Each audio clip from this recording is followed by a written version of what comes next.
Welcome to On the Radar, our weekly weather chat where we chat about all things weather. Now, this week we are still on the topic of the floods, and it's impossible for those of us who aren't there to really understand what it's like on the ground. But images coming out of places like Lismore are giving us a glimpse. Photographer and plumber Kieran Shah took a few minutes out from the flood recovery to chat to us earlier.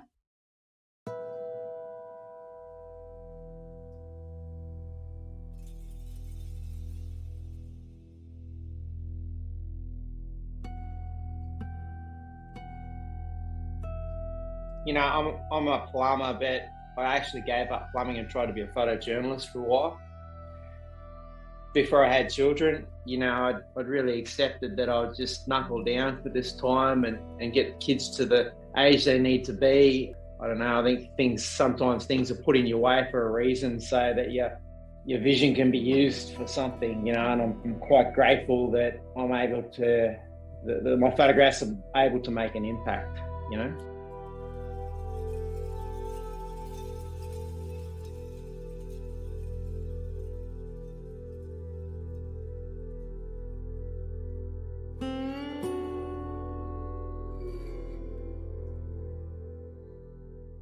So, Kieran, thank you so much again for joining us.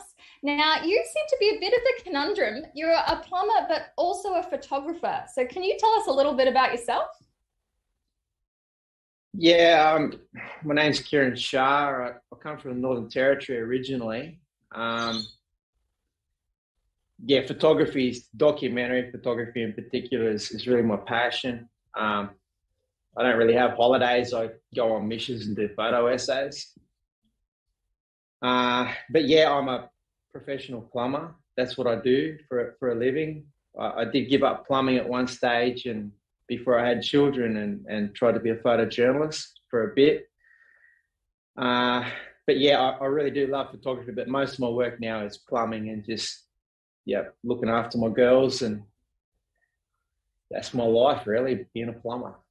Well, you've sure got a lot of talent. We'll be showing some of the photos that you've been taking in the wake of the Lismore floods, which are just astounding. None of us can know what it's like to be there, but I feel like I get a taste by looking at your pictures. So can you tell us a little bit about what happened to you during these floods? Was your place flooded? No, my place wasn't flooded. We're out of flood. The first I heard of it, my sister-in-law called and said their place was about to go under. The bottom section was under. They live in a double-story place. It's quite high up in a street called Orion Street, at the higher end of Orion Street.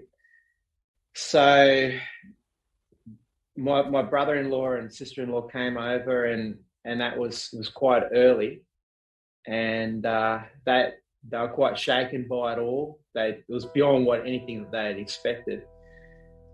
And my brother-in-law had left his wallet in his house, so I said, "Well, let's take the canoes and go back and get it." And from there, we got everyone back. We got my brother-in-law back to our place, and my daughter and myself and my best friend Dan went back down looking for people. And we went around quite a bit around the streets, and we couldn't find anyone else because, you know, that wasn't the worst affected area. You know, by far, I think the people that did it the toughest were in North and South Lismore. But yeah, we couldn't find anyone. I said to Amira, let's head in and just see what all this looks like, you know, and that's when I got the photograph of the cathedral. Yeah, it's really hard to get your head around as someone who's not there. But it wasn't just that one day, you know, it's been a while since. What's it been like for you in the recovery and the aftermath?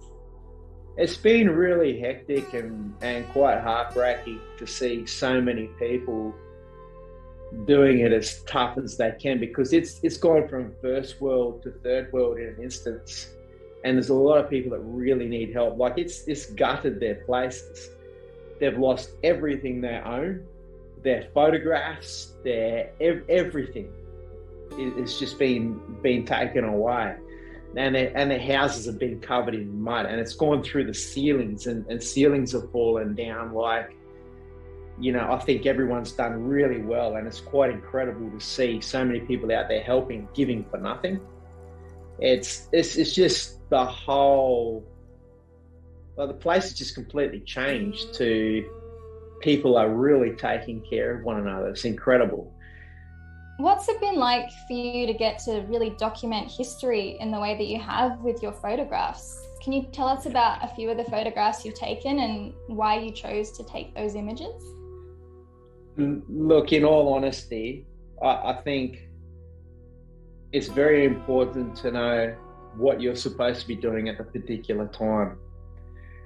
With these images, I didn't really delve into it and give everything. I kept my phone with me and took photographs in bits of time that I had, because I figured it was much more important to be working as a plumber, that those skills were more needed than being a photographer.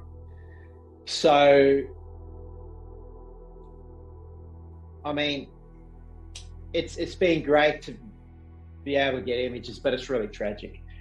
And I guess I feel I'm brought to places at times to capture moments, and that's just the moments I caught.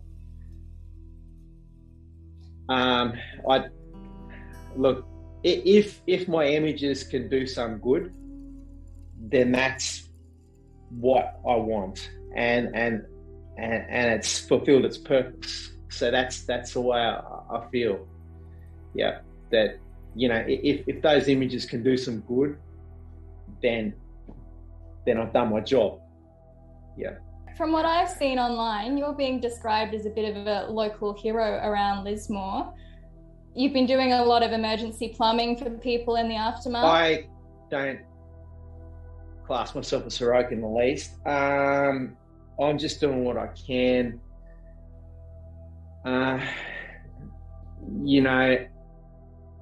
think in whatever situation you're in, it's really important to do what's right, uncompromisingly, and that's what I'm attempting to do.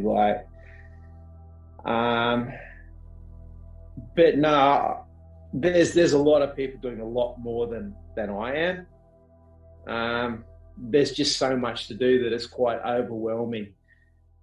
What is incredible to see is the amount of people that have come to the area just to help too. I've met so many that they'll work all week up at the Gold Coast and then come down with their pressure cleaner on the weekend to help. It's quite incredible. Wow, hopefully you get the support you need there in Lismore. Thank you so much for taking the time to chat to us today. We could speak forever. Yeah. I'm sure you've got a lot of stories to tell, but best of luck to you and to the community and to the people that you know and have been helping out there. We feel for you, and thank you so much for taking the time to chat. Oh, thank you very much, Kate.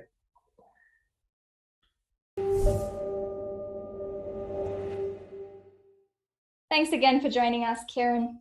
Now, obviously, it's a really rough time for many, so a reminder to reach out for those around you and to make sure that you're taking care of yourself.